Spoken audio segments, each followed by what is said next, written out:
할렐루야. 예배를 올 때마다 전 너무 가슴이 뜁니다. 하나님께 예배를 드리는 것이 얼마나 감사한 일이고 영광스러운 일임을 알기 때문입니다. 여러분 또한 그러시기를 축복합니다. 여러분, 예배 가운데 성령님께서 함께 하시고 우리의 삶 가운데서 하나님의 승리가, 그리고 우리가 머무는 곳마다 하나님의 치유가 일어나고 하나님의 회복이 일어나기를 예수님의 이름으로 축복합니다. 그러다 보니까 전 요즘에 예배 올 때마다 예배가 더 이게 느껴지고 있어요. 하나님의 영광이 더 많이 임하는 것 같은 그러한 느낌을 더 많이 받고 있습니다. 점점 더 하나님께서 우리 가운데 우리의 형제 자매들을 보내주고 계시고 새가족을 등록하시는 형제님들 자매들과 이야기를 하는 가운데, 이곳 가운데 하나님의 시선이 지금 머물고 있으시구나, 하나님께서 지금 우리 모임에 관심을 갖고 있으시구나, 하나님의 우리 마음 가운데 임재하고 있으시구나라는 마음이 들기 때문에 특별히 찬양을 할 때마다 성령께서 더 깊이 임하시고 말씀 가운데 하나님의 임재가 느껴지고 우리가 기도할 때마다 하나님이 함께 하시는 것들을 느끼며, 그리고 여러분이 순모임하며 교제할 때마다 서로가 서로를 더 사랑하고 기도하는 것을 보면서 하나님께서 우리 예배 가운데 임하시고 계시구나라는 것을 느끼게 됩니다. 여러분, 그러면서 동일하게 그것을 넘어서 또 생명의 손길들이 교회를 넘어서 사회 가운데 전해지는 모습들을 봅니다. 하나님께서는 이곳에만 머무는 것이 아니라 온 세계 가운데, 온 땅 가운데 하나님이 임하시고 계시기에 우리를 통해서 하나님께서 교회를 넘어 하나님의 사랑을 전하시기를 원하시기에, 또 여러분들이 지금 그 일들을 하고 있기에 거기에 대한 기대가 더욱더 커져만 갑니다. 여러분, 우리에게 있어서 교회는 어떤 곳입니까? 여러분에게 있어서 이 교회라는 곳은 어떠한 곳입니까? 여러분, 이 교회는요, 영적인 병원입니다. 영적으로 아픈 자들이 와서 치유받고 회복하는 곳이죠. 또한 영적인 학교와 같습니다. 하나님의 뜻을 배우고 훈련을 받는 곳이기도 합니다. 또한 교회는 영적인 식당과 같습니다. 우리가 음식을 먹듯이 우리가 교회에 와서 함께 음식을 먹으며 우리가 영적인 것들이 성장하게 되죠. 그리고 교회는 마당과 같습니다. 이곳에 와서 함께 교제하며 사랑의 교제를 누리는 곳이 바로 교회입니다. 이것들의 가장 공통된 특징이 무엇이냐? 바로 생명을 나누어지는 곳이라는 것입니다. 생명력이 있는 것이 교회라는 것입니다. 하나님이 계시기 때문에, 예수님이 계시기 때문에, 생명의 근원 되신 예수가 그 안에 있기 때문에 교회는 생명을 나누어주는 센터가 되는 것입니다. 그래서 교회가 있어야 교회를 넘어서서 가정과 사회 가운데 하나님의 사랑이 퍼짐으로 그것이 회복되고, 우리 또한 그곳에 있기에 우리 또한 변화를 받고 성장하게 되는 것입니다. 그래서 이제 교회의 한 소속인 우리가 하나님의 은혜를 받고 변화를 받고 힘을 받고 성장함으로써 우리가 함께 있는 이 공동체인 교회가 능력이 되어서 사회를 변혁시키고 사회를 바꾸는 힘이 될 수가 있는 것입니다. 여러분, 이 교회가 무엇입니까? 바로 우리가 교회입니다. 이 건물이 아니라 예수 믿는 우리가 이 교회이고, 이 교회의 성장이 바로 더 많은 생명력들을 전달해 주고, 생명력이 전달됨으로써 전달받는 곳마다 사회가 아름답게 변화되고 우리 자신도 변화되고 성도들이 변하게 되는 것입니다. 그래서 예수님께서는 이 생명이 있는 이 교회를 위해서, 우리 자신들을 위해서 죽으신 것입니다. 그리고 세상을 이길 힘을 교회에게 주신 것입니다. 그래서 이 교회는 바로 예수 그리스도의 죽음으로부터 시작된 것이고, 예수 그리스도와 죽음과 동시에 부활하심으로 그 승리가 교회 가운데 동일하게 있게 된 것입니다. 자, 이제 예수님께서는 이 부활의 승리를 교회에게 두셨는데, 이 교회를 첫 시작하는 것을 바로 사도들로부터 시작하게 됩니다. 어떻게 보면 가장 처음의 교회의 모습은 예수님과 12 사도가 아니었을까 생각합니다. 그리고 이제 이 사도들로부터 전해진 이 교회는 바로 제자들의 모임으로 성장하게 되는데, 우리가 말씀 읽었던 것처럼 사도행전 2장에 성령이 강림하심으로 예수의 영이 임한 그 공동체가 사도들의 모임에서 제자들의 모임으로 확대가 되면서 이 교회가 점점 성장하게 되고, 이 성장한 모임이 또 하나 더 확대됨으로써 더 많은 사람들이 제자가 됨으로써 하나님의 교회는 성장하고 커지게 되었습니다. 그 가운데 부족한 자들이 있었다면 부족한 것들을 서로 채워주고, 치유가 일어나고 회복이 일어나면서 하나님이 원하시는 생명의 나눔들이, 생명들이 일어나는 일들이 이 교회 가운데 있기 시작한 것입니다. 그러면서 태어나면서부터 걷지 못한 자가 일어나게 되고, 아나니아와 삽비라 같은 거룩함이 회복되는 일들이 일어나면서 더욱더 폭발적이게 초대 교회에서 사람들의 모임은 커지게 된 것입니다. 자, 그런데 이 교회의 양적인 증가는 한 가지 문제를 발생시켰습니다. 인원이 적었을 때는, 사실 인원이 적었다고 하기에도 한 5천 명 정도 되는 큰 규모의 교회였습니다. 그때까지만 하더라도 서로의 필요를 채워주고 남고 충분하게 채워졌는데요, 인원들이 급속하게 늘어나자 그 필요를 채우지 못하는 일들이 벌어지게 되었습니다. 바로 오늘의 말씀이죠.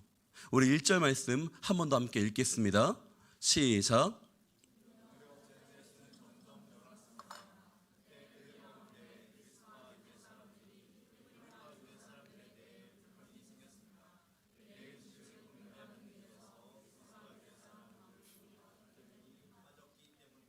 네, 문제가 발생했습니다. 그 당시에 이 예루살렘에서는요, 많은 유대인들이 당연히 거주했겠죠. 유대인의 수도가 이 예루살렘이었기 때문입니다. 근데 그들의 구성원들의 대부분은요, 태생적 유대인입니다. 그리고 그들은 아람어를 사용하는 사람들이었습니다. 근데 그 당시에 이 예루살렘이라는 것이 종교적이고 정치적이고 경제의 중심지였기 때문에 본토 유대인, 이스라엘에서 태어난 유대인뿐 아니라 외국에서 태어난 사람들, 외국에서 디아스포라로서 외국에서 태어난 유대인들 또한 이 예루살렘으로 많이 찾아왔습니다. 그래서 찾아온 그들이 예수 그리스도의 복음을 영접하게 되고, 그들의 수군 가운데서 많은 사람들이 예수를 믿게 되는 일들이 벌어지게 되었습니다. 자, 그런데 그들 중에서 유독 가족들이나 친지들의 도움을 받지 못하는 과부들이 있었습니다.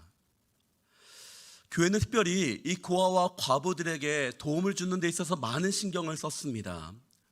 그렇기 때문에 성도님들이 자신의 재물을 사도들 앞에 두고, 사도들은 그 받은 재물을 이 가난한 사람들에게 그들의 필요에 따라서 나눠주는 일들을 하고 있었습니다. 그러다 보니 사도들은 말씀도 전하고 복음도 전하고 전도도 하고 성경을 가르치며 기도하며 동시에 음식 또한 나누는 일까지 감당하고 있었습니다. 그 가운데 놓치는 일이 발생된 것이죠. 의도적으로 한 것이 아니라 너무 바쁘다 보니까 무의식적으로 실수적으로 놓친 것으로 보입니다. 자, 그러다 보니 바로 이 비본토 유대인들, 즉 디아스포라 유대인들, 이 그리스어를 사용하는 유대인들 과부들에게 음식이 전달되지 않는 문제가 오늘 말씀 가운데 발생하게 된 것이죠. 자, 생각해 보겠습니다. 사도들은 모두 본토 유대인이었습니다. 그들은 눈에 잘 보이고 귀로도 잘 들리죠. 그들이 아람어를 썼기 때문에. 그러다 보니 이 아람어를 사용하시는 본토 유대인들 과부들에게는 잘 전달된 것처럼 보입니다. 때로는 자기가 잘 전달되지 못했다면 찾아와서 이야기했겠죠. 사실 제대로 전달받지 못했습니다라고요. 자, 그런데 이 비본토 유대인들은 문화도 그렇고 말도 잘 나누지 못했던 사람이었습니다. 그들 스스로가 나서서 자신에게 도움을 달라고 요청하는 것조차도 쉽지는 않았을 것입니다. 그러니 그들에게 전달되어야 할 음식이 누락이 된 것입니다. 그래서 그들은 그 일들을 교회에 말하기 시작했고, 교회에 있었던 이 그리스어를 사용하는 유대인들이 그것을 대신 불평을 하기 시작하였습니다. 분명히 선한 일로 시작된 것이죠. 교회 안에서 선한 일로서 음식을 나누어 주었던 일들 가운데 그 선한 일이 어려움을 가져다 주게 된 것입니다. 자, 이때 이 사도들은 어떻게 이 문제를 대처했을까요? 어떻게 이 사도들은 이 문제에 대해서 하나님의 지혜로 해결했을까?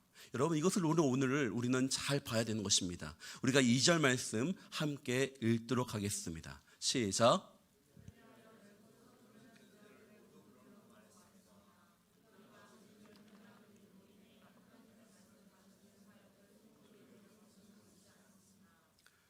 사도들은요, 문제를 진단하였습니다. 이 문제의 원인이 개인적인 잘못인가 아니면 조직적인 일인가에 대해서 판단하였습니다. 그리고 사도들은요, 이 문제가 자신의 개인적인 문제가 아니라고 판단합니다. 이 사도들에게 일이 몰리다 보니까 사도들이 먼저 과부를 제대로 살피고 싶어도 절대적인 시간이 모자랐다라고 말하는 것이죠. 그리고 동일하게 그 일로 인해서 사도들은 하나님의 말씀을 전하고 기도하는 일까지도 제대로 못했다는 것을 말합니다. 이것은 바로 개인적인 사도들이 게을러서 못 전한 것이 아니라 이 조직적으로 되지 않는 것을 사도들은 명확하게 진단한 겁니다. 그리고 이제 해결책을 말합니다. 그것이 바로 3절에서 6절까지 말씀입니다. 다시 한번 우리가 3절에서 6절까지 말씀 읽도록 하겠습니다. 시작.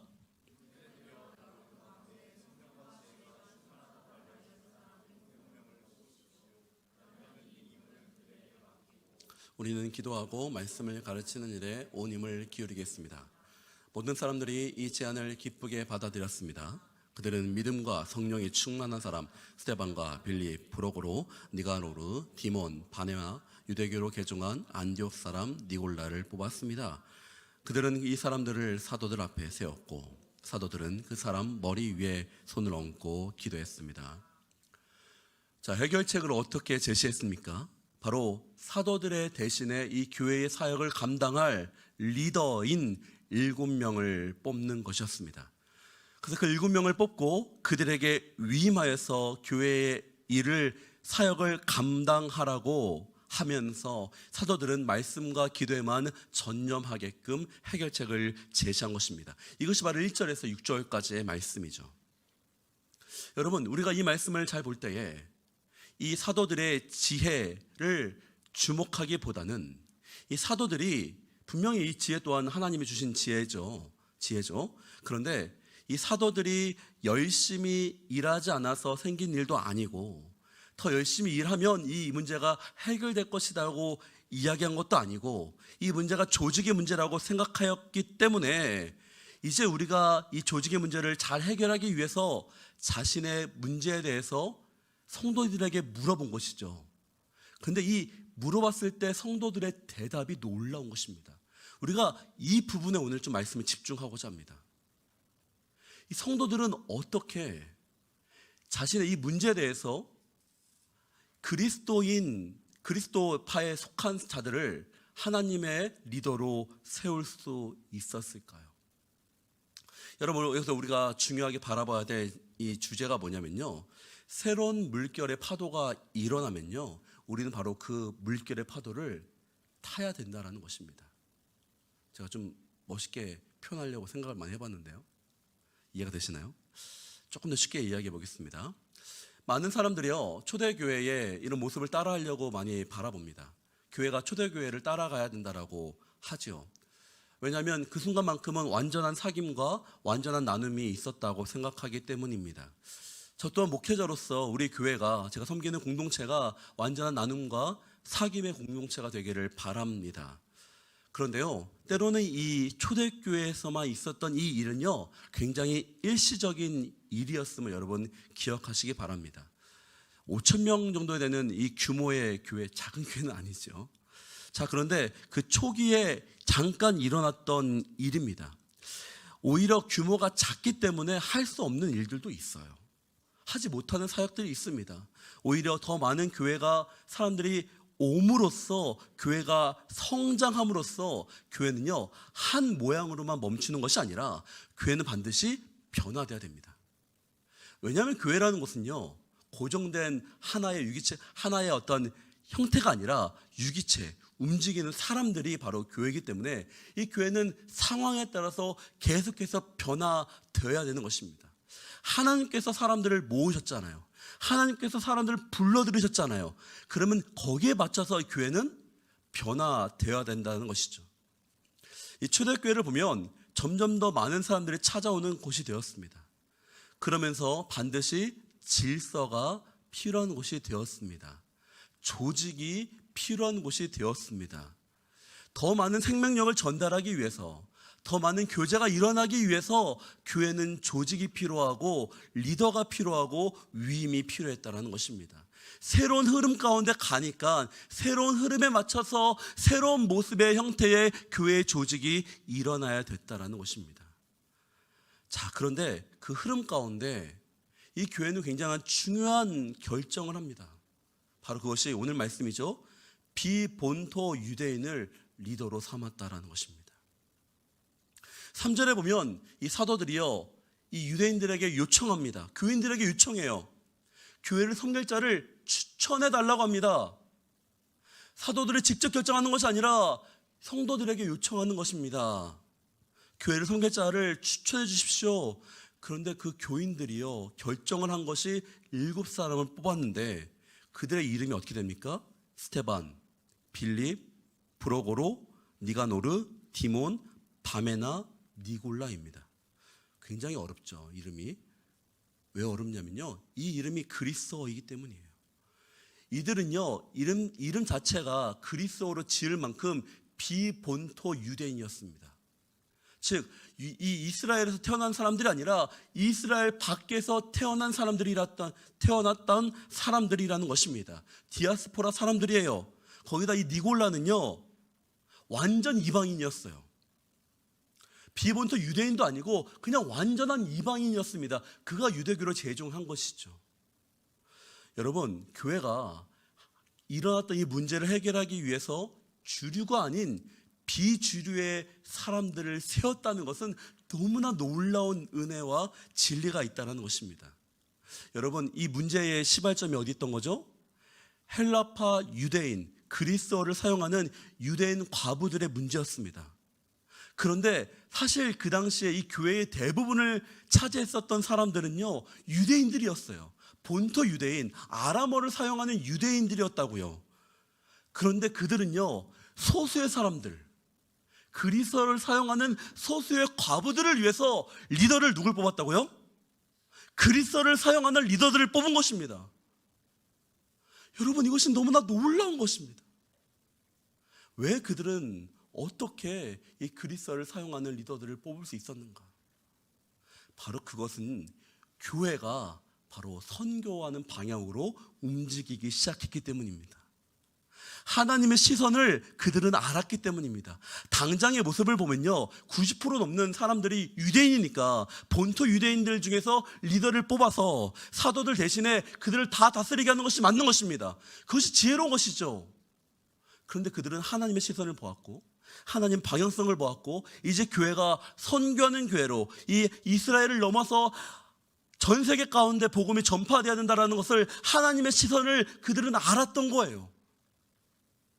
그래서 하나님의 시선을 위해서 그 방향성을 위해서 그 방향성에 맞는 리더들을 세운 것입니다. 지금은 소수인 것처럼 보이지만 그들을 뽑음으로써 하나님이 일으키시는 새로운 물결 가운데 그들은 동참하기 시작한 것입니다. 이것이 바로 복음의 전파를 위해서 교회가 선택한 것입니다. 자신의 당장은 편할 겁니다.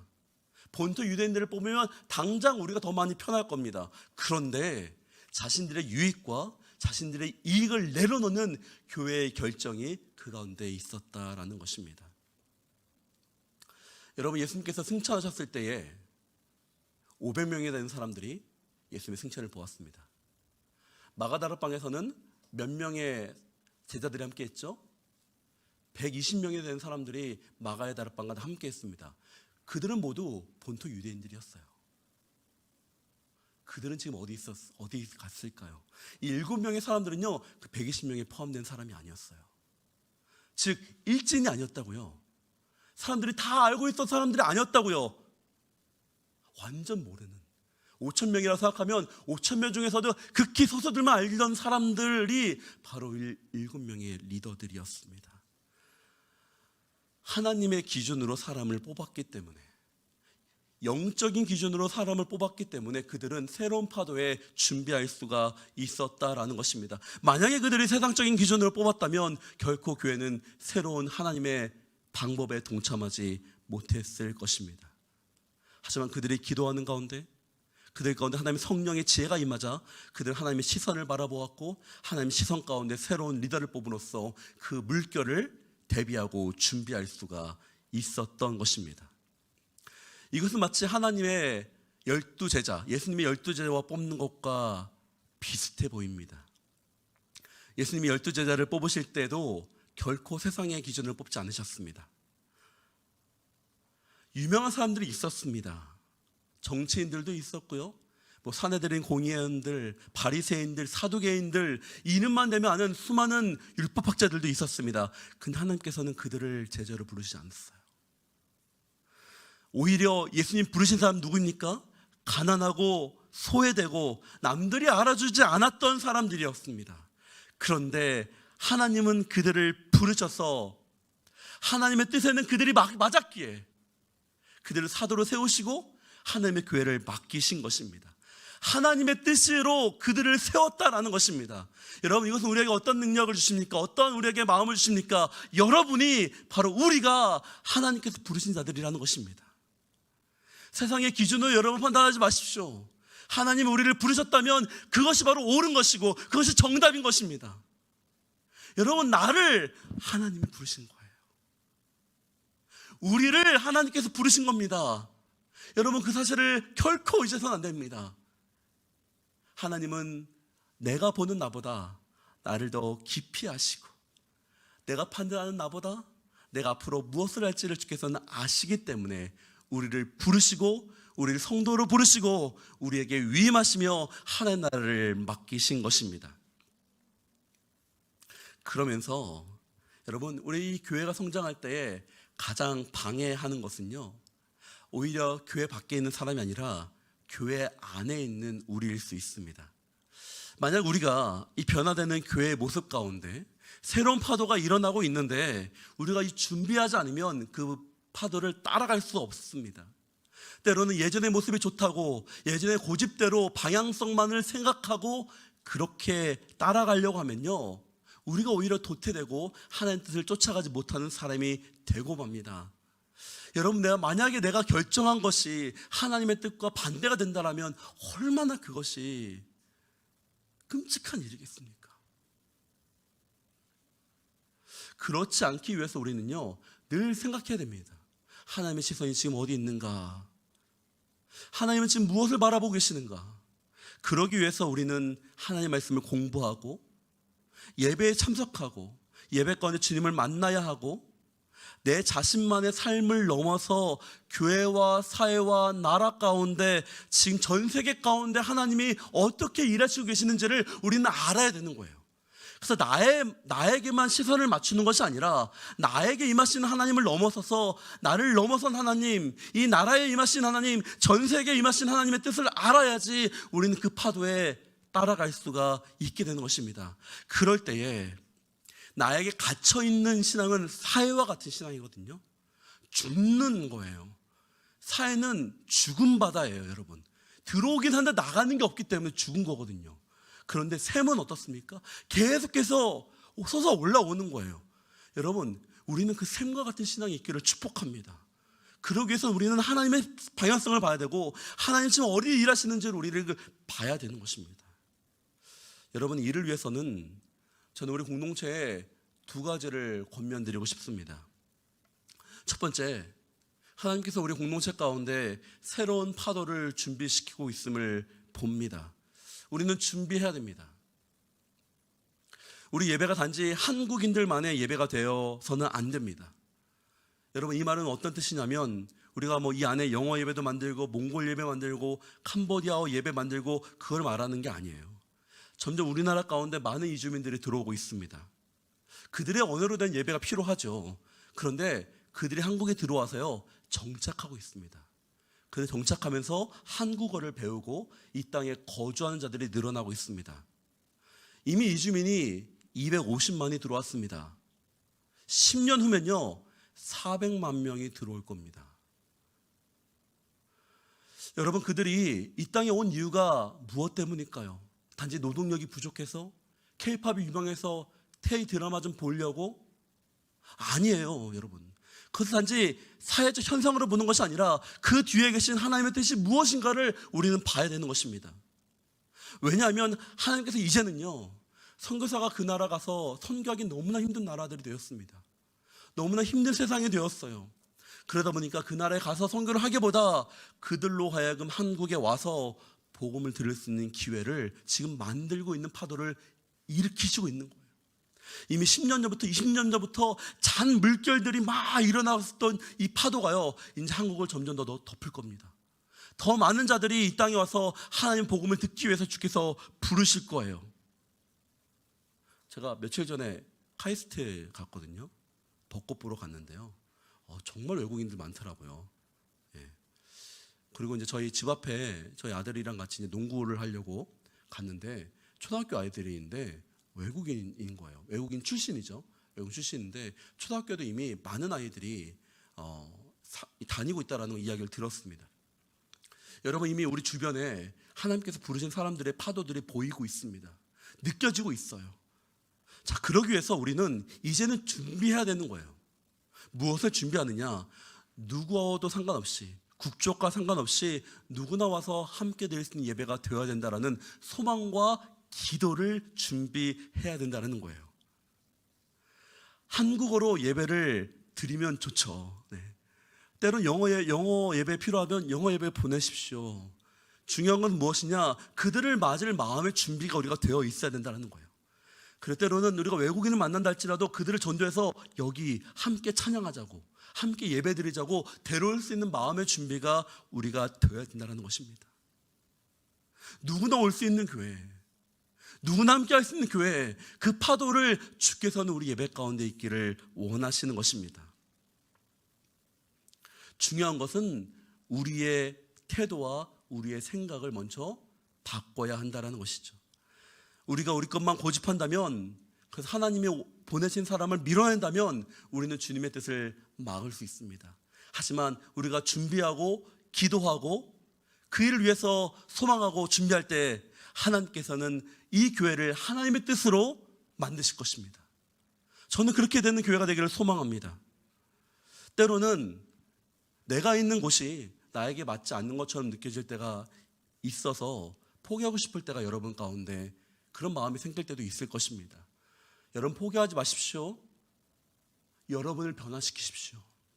사도들이 그랬어요. 여러분, 사도들은요 이 성경에서 굉장히 중요한 사람들입니다. 예수님이 12제자들이었어요. 그런데 여러분, 오늘 장면을 보면요 이제 이 사도들에게 있었던 초점이 누구에게 넘어가는 것입니까? 7명의 리더들로 초점이 변화됩니다. 어떻게 보면 이 사도들보다요 나중에 내일부터 다음 주부터는 이 스데반과 빌립 이야기가 시작될 건데, 이 스데반과 빌립 이야기가 더 크게 더 자세하게 성경은 설명하고 있습니다. 점점 사도들은 줄어들고 리더들이 일어나는, 다른 제자들이 일어나게끔 성경은 말하고 있습니다. 왜냐하면 성령의 흐름이 그렇게 이동되고 있기 때문이죠. 그들은 성경의 중심이었습니다. 하지만 하나님이 내려놓으라 하니까 내려놓고 또 다른 리더십을 세우라 하니까 세우고 있는 모습으로 나아갔습니다. 바로 그렇게 잘한 사람이 사도 우리 요한이죠. 요한, 순교자 요한. 예수님께서 오셨을 때에 예수님은 더욱더 올라가야 되고 자신은 세워야겠다라고 해서 예수님을 더욱더 세우지 않았습니까?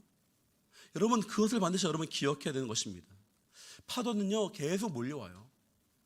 근데 파도가 올 때는요 처음에 있었던 파도도 있지만 뒤에서 오는 파도는 때로는 앞에 있는 파도를 삼키고 새로운 파도가 오죠. 계속해서 변화가 일어나는 거예요.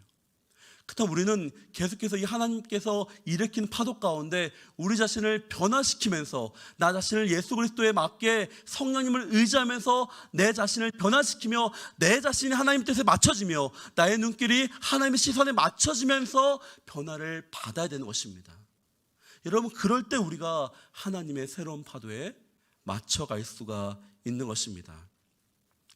새로운 물결 가운데 타시기를 축복합니다. 특별히 이 자리 가운데 우리 목회자들과 리더십들이 있는데요, 우리가 함께 기도하기를 바랍니다. 우리가 변화받아야 됩니다. 하나님의 뜻이 우리 가운데 임할 때 우리가 먼저 준비되어야 됩니다. 그리고 두 번째, 우리의 순과 우리의 사역 가운데는 더 확장이 있기를 바랍니다. 지금 우리가 섬기는 순에 많은 형제 자매님들이 하나의 순을 이루고 있습니다. 그 나눔 가운데 활발하게 순 나눔이 진행되고 있다는 이야기를 들었습니다. 그런데 분순되기를 원합니다. 이 자리에 이미 많은 청년들의 리더들이 있음을 알고 있습니다. 내가 예전에 순장을 섬겼던 리더들도 많고 오랫동안 신앙생활했던 청년들 있으시죠? 여러분, 다시 여러분들 하나님께서 여러분들을 리더로 세우기를 원하십니다. 여러분들이 다시 영혼을 섬기는 자리로 세우시기를 원하고 있습니다. 여러분, 우리가 받고자 할 때 먹고 성장하는 것도 있지만 우리가 성장하기 위해서 흘려보내야지 성장하는 것이 있습니다. 물론 우리가 성장하기 위해서는요, 먼저 채워야 됩니다. 그런데 두 번째 성장은 뭐냐면 내가 흘려보낼 때에 하나님께서 비워야지 채워지는 은혜가 있는 거예요. 혹시 여기 가운데 신앙에 지금 뭔가 답답하고 뭔가 막혀있는 것 같고 더 주님을 사랑하고 싶은데 뭔가 막혀져 있다는 느낌 받는 우리 리더들이 계십니까? 여러분들에게 제가 말씀드리고 싶어요. 여러분, 섬기는 자리로 나아가야 됩니다. 여러분의 것을 비워야 됩니다. 받고자 하는 것이 아니라 비워야지 여러분이 더 깊은 단계에 하나님을 만나는 자리로 갈 수가 있게 될 것입니다. 그래서 하나님께서는요, 지금 주님을 찾는, 주님을 섬기는 자들을 찾고 계십니다. 그러기 위해 우리가 준비되어야 되는 것입니다. 그것이 바로 또 다른 새로운 파도에 우리가 타는 것입니다. 이것은 사람이 일으키는 게 아니에요. 하나님이 일으키시는 것입니다. 자, 여러분들 권면드리는 것은요, 우리 사람이 없어서가 아니에요. 계속해서 새로운 순회 사람들이 배치되어야 되는데 그러기 위해서는 더 많은 리더들이 세워져야지 주님께서 더 많은 리더 사람들을 보내실 거다라는 것입니다. 리더들이 있어야지 분순시키죠. 리더들이 있어야지 하나님 더 많은 사람들을 받죠. 왜 받아야 되는 것입니까? 생명력이 흘러가기 위한 것입니다.